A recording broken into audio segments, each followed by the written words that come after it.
Good day everyone, I'm Maureen Vilades from BS EdMath 3D and my report is all about testing the difference between two means dependent samples. Two samples are said to be dependent if each member of one sample is related to a member of another sample. They can be also matched or paired in some ways. For example, suppose a medical researcher wants to see whether a drug will affect the reaction time of its users. To test this hypothesis, the researcher must pre-test the subject in the sample first. That is, they are given a test to ascertain their normal reaction times. Then, after taking the subjects are tested again using a post-test. The means of the two tests are compared to see whether there is difference in values. Since the same subject are used in both cases, the samples are related. We use the symbol mu sub d. We assume mu sub d is equal to 0. The usual pairing of hypotheses are, first is the two-tailed test.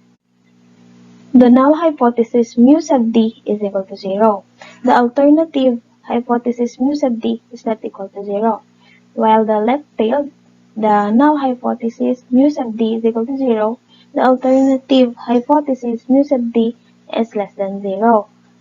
The right-tailed, the null hypothesis mu sub d is equal to 0, and the alternative hypothesis mu sub d is greater than 0.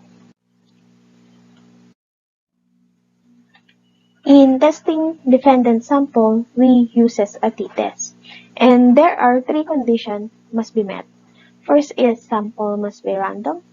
Second is samples must be dependent or paired. Third is when the sample sizes are less than 30, the population must be approximately normally distributed. The general procedure for finding the test value involves several steps. First, find the difference of the values of the pairs of the data, which is d is equal to x sub 1 minus x sub 2. Second, find the mean d bar of the differences using the formula d bar is equal to summation of d all over n, where n is the number of data pairs. Third, find the standard deviation, which is s sub d of the differences using the formula s sub d is equal to the square root of n summation of d squared minus summation of d open and close parenthesis squared all over n multiplied by n minus 1. Fourth, find the estimated standard error of the differences, which is s of d bar is equal to s of d all over square root of n. Finally, find the test value using the formula. T is equal to d var minus mu sub d all over s sub d all over square root of n, with df is equal to n minus 1. The formula in the final step follows the basic format of test value is equal to observed value minus expected value all over standard error, where the observed value is the mean of the differences. The expected value, mu sub d, is 0 if the hypothesis is mu sub d is equal to 0. The standard error of the difference is the standard deviation of the difference divided by the square root of the sample size. Both population must be normally or approximately normally distributed. To understand further, here is an example. Vitamin 4 increase strength.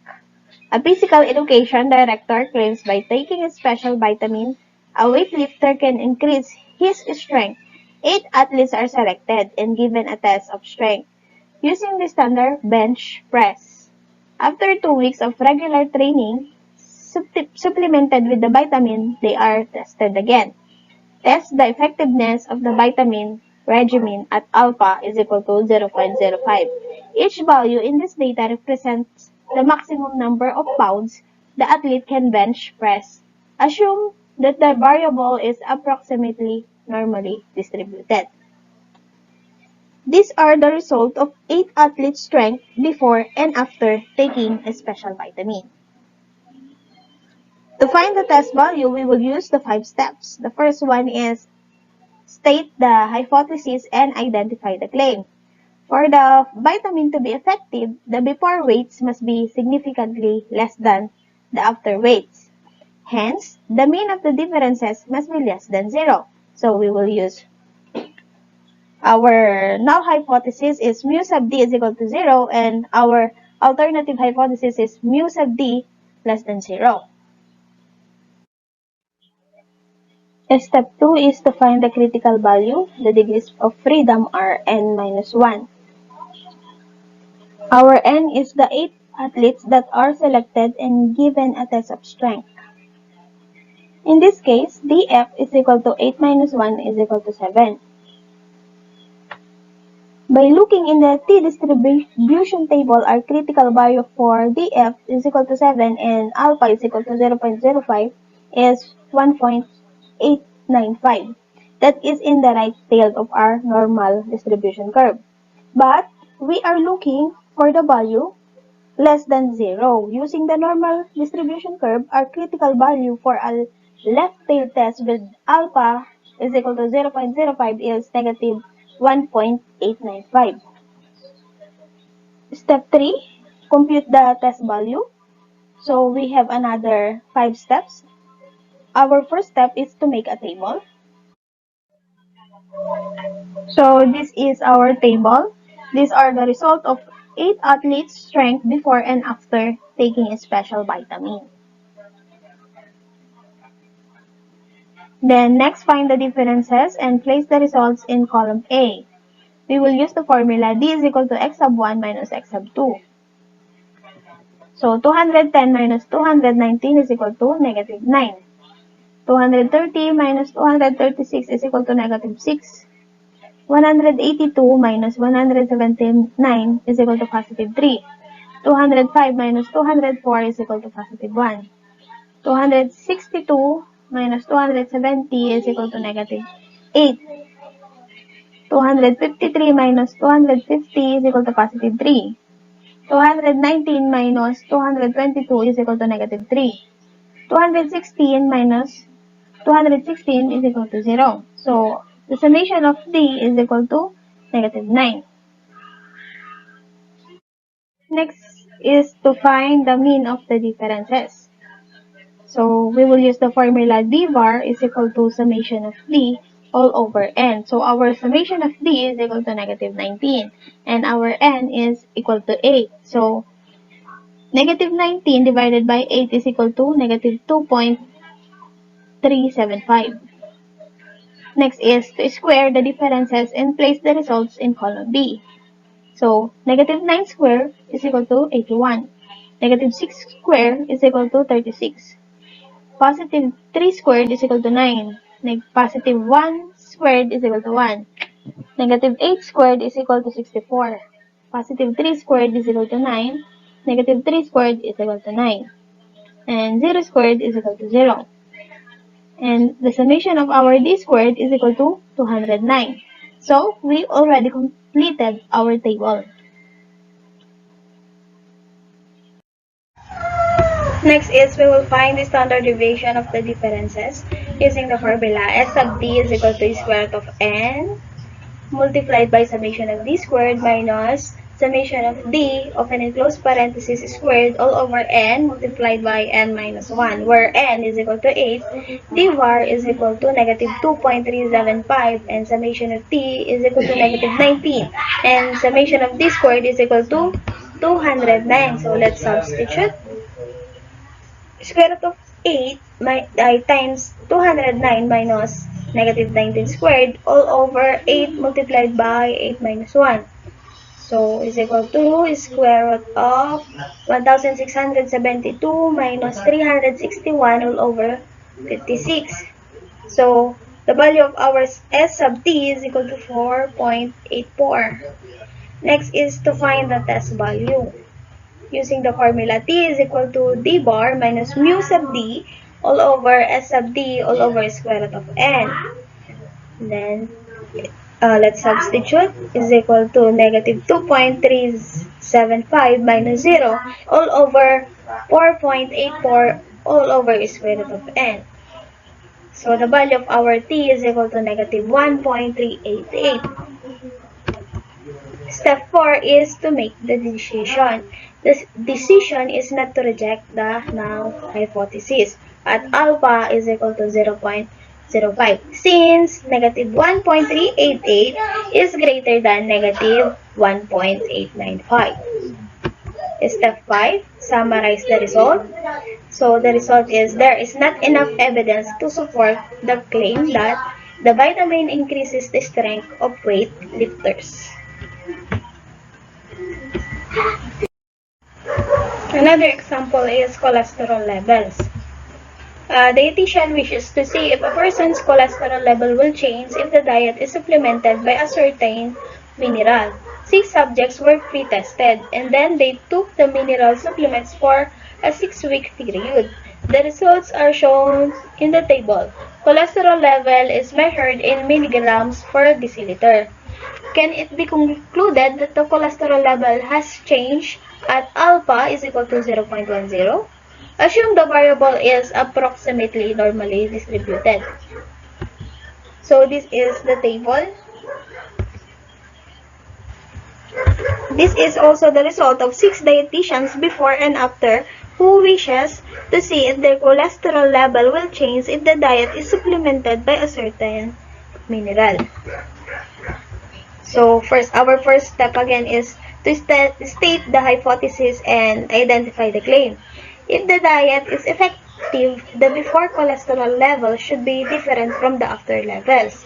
So our null hypothesis is mu sub d is equal to 0 and our alternative hypothesis is mu sub d is not equal to 0.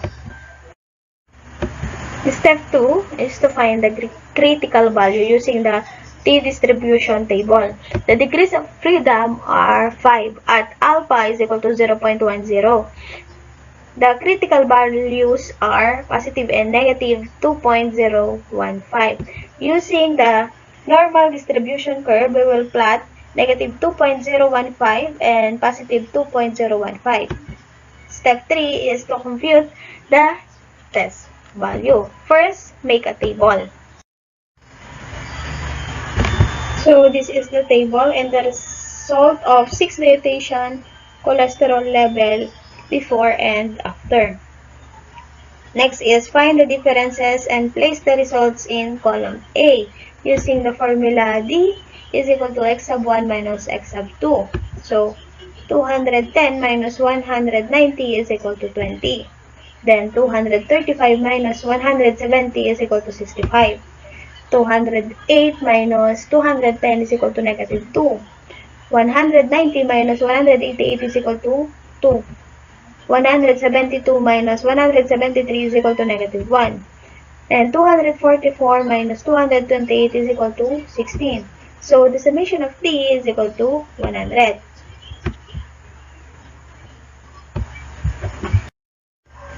Next is to find the mean of the differences.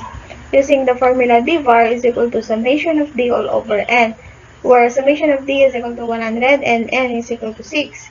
So 100 divided by 6 is equal to 16.7. That is the value of our d bar.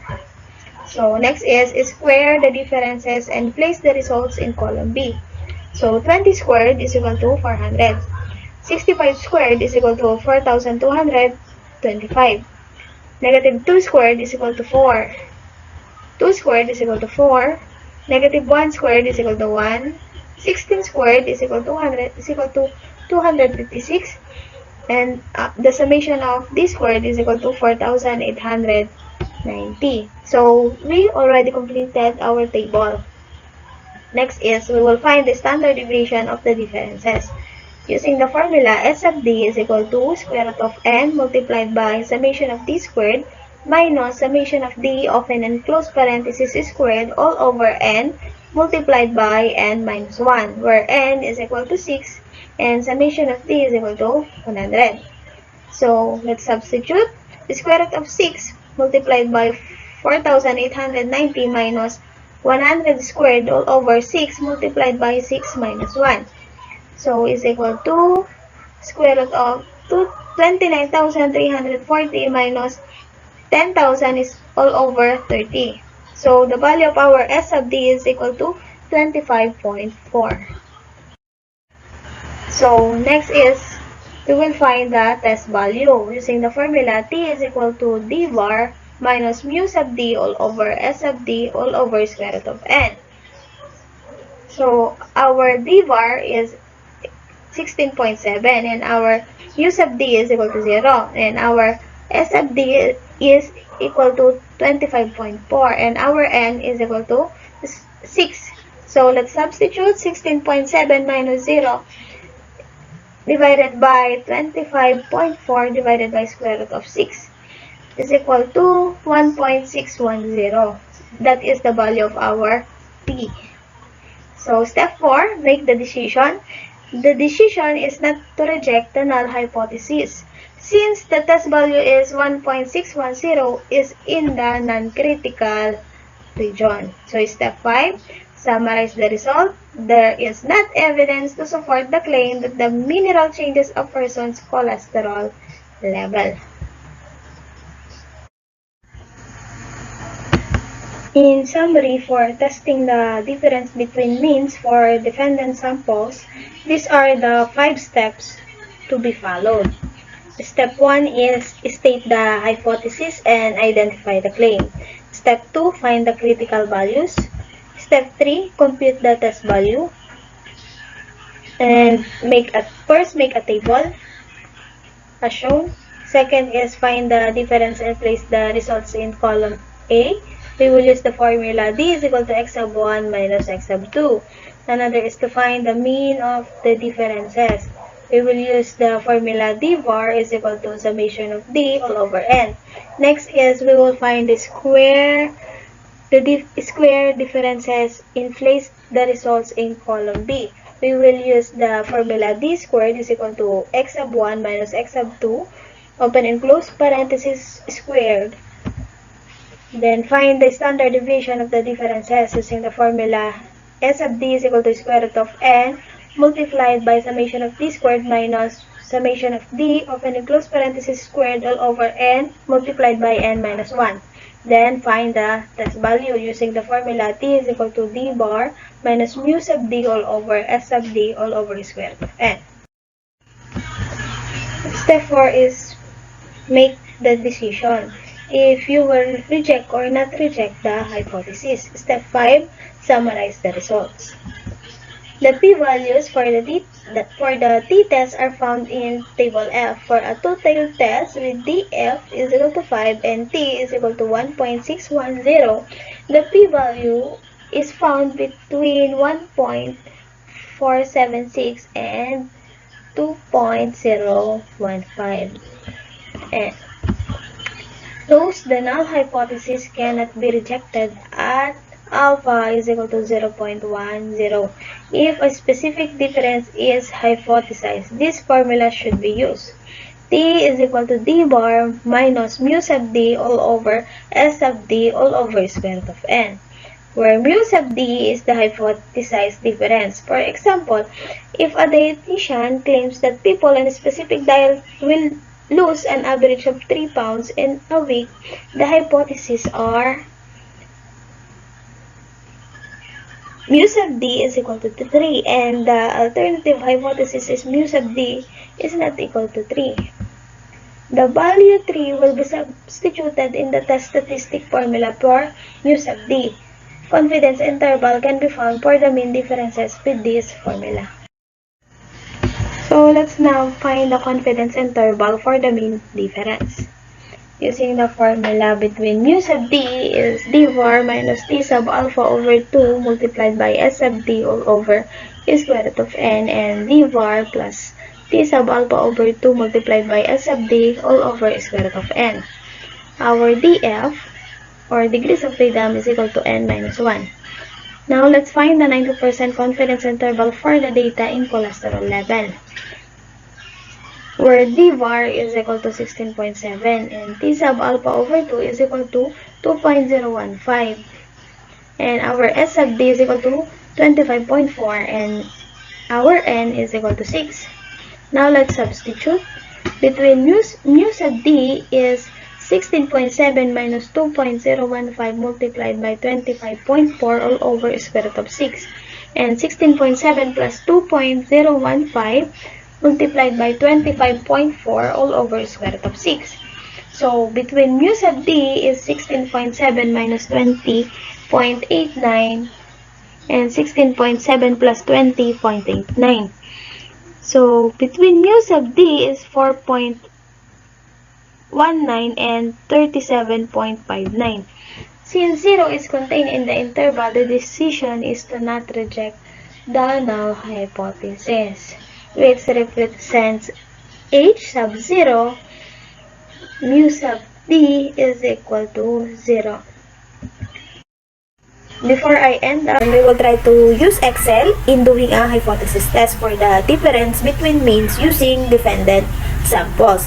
We will solve this problem about cholesterol levels. So this is the problem. The dietitian wishes to see if a person's cholesterol level will change if the diet is supplemented by a certain mineral. 6 subjects were pre-tested, and then they took the mineral supplement for a 6-week period. The results are shown in the table. Cholesterol level is measured in milligrams per deciliter.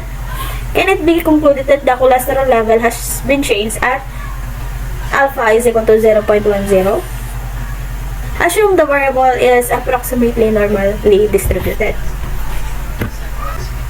So, our null hypothesis is mu sub d is equal to 0, and our alternative hypothesis is mu sub d is not equal to 0. So this is our table. So our alpha is equal to 0.10 and our n is equal to 6. To find our degrees of freedom, we will click equal, then we will click J15 minus 1. So, our degrees of freedom is equal to 5. Then, to find the critical value, we will type equals. Then, type T dot I and V dot 2P because it is two-tailed.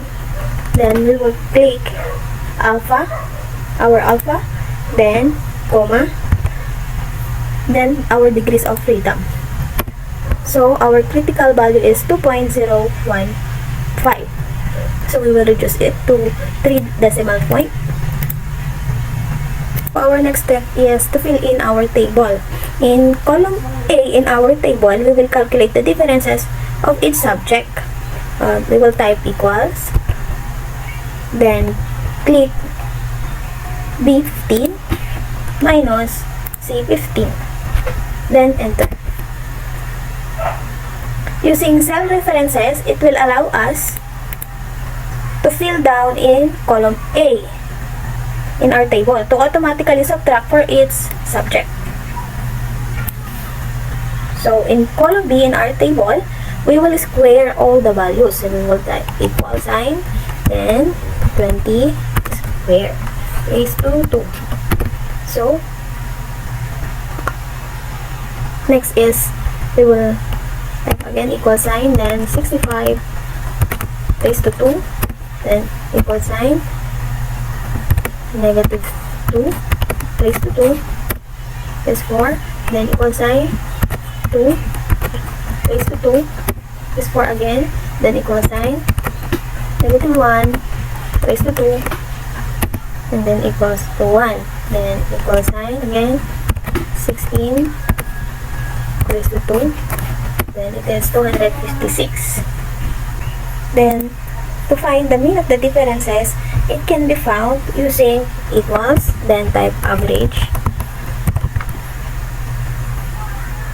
and selecting the differences in column A in our table. So here it is. Then close parenthesis, then select enter. Then the value of our D bar is 16.66667 or 16.7 if we will round off. Then to find the standard deviation of the differences, we will be found using equals, then type stdev.s and select the differences in column A in our table. So then close parenthesis, then click enter. So the value of our standard deviation is 25.39029 or 25.3939. So to find the test value, it can be found by subtracting the hypothesized mean from the sample mean of the differences, which is D bar minus mu sub D. In this case, the null mean is 0, then divided by S sub D over square root of n. It is important to put the numerator and denominator in parentheses. Type equals, then open parentheses, click D bar. Our value of D bar is 16.6667 or 16.7 minus 0. Then close parentheses, divided by the denominator, open parentheses, click the standard deviation. Standard deviation we calculated, then divided by square root of 6, square root of, then open parenthesis, which is square root of 6, which is the value of our n. So we will click the value of our n, then close parenthesis, then we will click enter. So we will click yes. So the value of our test value is 1.607892 or 1.61. Then we can now make a decision. Our decision is not to reject the null hypothesis. Since the test value is 1.61 or 1.610, it is in the non-critical region. Then let's summarize the results. There is not enough evidence to support the claim that the mineral changes a person's cholesterol level. So that's all. Thank you and God bless.